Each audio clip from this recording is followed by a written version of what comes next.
ইলিশ মাছ আর বেগুন কার কার পছন্দ একটা করে কমেন্টে জানা যাবেন। চলেন কিভাবে রান্না করছি মূল প্রসেসে চলে গেলাম। এরপর যে একটা প্যানে পেঁয়াজ কুচি করে কেটে রাখা অ্যাড করে দেব। পরিমাণ মতো তেল দেব। তেল এর চেয়ে কম দেওয়া যায় না, আপনারা বলেন। আমি তেল বেশি খাই, তারপরও দেখেন ভিডিওটা। একটু রান্না করছি। এরপর যে মশলা অ্যাড করব। মরিচের গুঁড়া 1 চামচ, হলুদের গুঁড়া 1 চামচ, ধনিয়ার গুঁড়া 1 চামচ, লবণ 1 চামচ, আদা জিরা বাটা 1 চামচ। অবশ্যই আদা জিরা এখানে দিতে হবে। একটু ভালো করে কষে রান্না করতে হবে। এরপর যে মশলাটা আমার পুড়ে যাচ্ছিল, একটু পানি দিয়ে ভালো করে কষাতে হবে। সো আপনারা দেখতে থাকেন।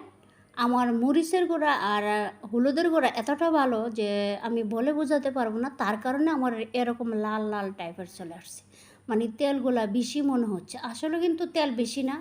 আপনারা অনেকে প্রায় কমেন্টে বলেন যে ভাবি একটু তেল কম দিন এরকম। এরপর যে আলুটা অ্যাড করে দেবো। আলুটা ভালো করে কষিয়ে রান্না করতে হবে, কারণ আলুটা একটু সিদ্ধ হতে টাইম লাগে। বাচ্চারা তো আলু পছন্দ করে, তার জন্য আমি একটু বড় বড় করে কেটে নিলাম। আলু সবারই পছন্দ। সব তরকারির ভিতরে আলু না দিলে কি চলে কোন? একটু ঢাকনা দিয়ে রান্না করলে তাড়াতাড়ি আলুটা সিদ্ধ হবে আর আলুটা কষানো ভালো হবে। এরপর যে ঢাকনাটা তুলে আবারও নেড়ে ছেড়ে একটু রান্না করছি। দেখেন আমি এ পর্যায়ে ভালো করে কষাচ্ছি, মানে তেলগুলো হচ্ছে উপরে চলে আসছে, মশলাগুলোও গাঢ় গাঢ় চলে আসছে, মানে আমার 90% আলুগুলো সিদ্ধ হয়ে গেছে। এ পর্যায়ে আমি বেগুনগুলো অ্যাড করে দেবো। যশোর এলাকায় এরকম বেগুনই পাওয়া যায়, কিন্তু আমাদের নরসিংদীর বেগুনগুলো খেতেও অনেকটাই সুস্বাদু, অনেকটাই ভালো লাগে। আমার বাসায় সবাই বেগুন পছন্দ, আমি তো আরও বেশি পছন্দ। বেগুন আমার যেভাবে রান্না করি আমি খেতে পারি, আমার কোনো বাধা আসে না। বেগুন এত পছন্দ, আমার এত ফেভারিট খাবার। আমার বাচ্চারাও, আমার হাজব্যান্ড আবার বেশি একটা পছন্দ না। ঢাকনা দিয়ে আবারও রান্না করছি। এটা কষে রান্না করতে হবে, কারণ একটু বেগুনটা সিদ্ধ হতে হবে, ভালো করে কষে রান্না করতে হবে। বেশিরভাগ দেখা যায় কি আমরা হোটেলে এরকম আলু দিয়ে বেগুন দিয়ে যদি খাই, মানে অনেক ক্লান্ত থাকার পরে বাইরে যাইলে মানে যে কোনো একটা খাবার খাইলে এতটা স্বাদ লাগে, বুঝতে পারি না হোটেলের খাবারটা এত মজা লাগে কেন বুঝতে পারি না। তার জন্য আজকেও ট্রাই করলাম যে হোটেলে রান্নার মতো এরকম কষে কষে রান্না করার জন্য। বেশি একটা পানি দেওয়া যাবে না, সামান্য একটু পানি দিয়ে আবারও মিক্স করে সবগুলো একটু নেড়ে ছেড়ে ভালো করে রান্না করব।